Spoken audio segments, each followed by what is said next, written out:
She then asked me, were you born in this country? And I was immediately offended. And I said, yeah, I was born in this country. And then she says, do you have any kids? I said, no, I don't have any kids.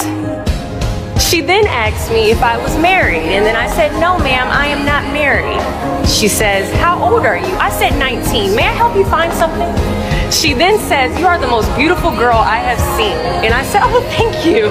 And then she says, I think you could be the next Miss USA. I'm in the Army, okay? We don't do pageants in the Army. She then asked me to meet her at Starbucks the very next day before my next shift at Target. And apparently I was a pretty open-minded 19-year-old because I actually agreed to meet her the very next day. The next day she brought this foot-tall stack of pageant books and proceeds to convince me to enter into a state pageant. So 3 months later, I compete in my first pageant and I lose. I go back the second year, compete in the state pageant. I lose. Go back the third year, compete in the state pageant and lose. Go back the fourth year, compete in the same pageant and lose.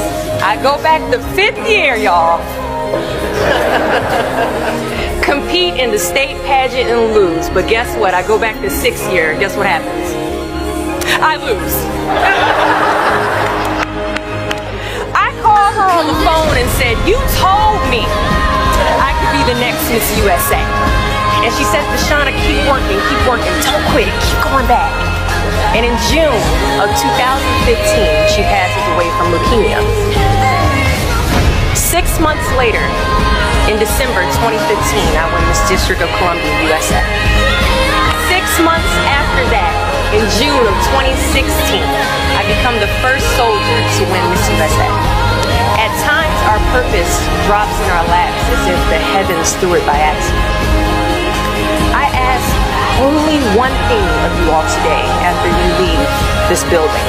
Do not fear failure, but please be terrified of regret.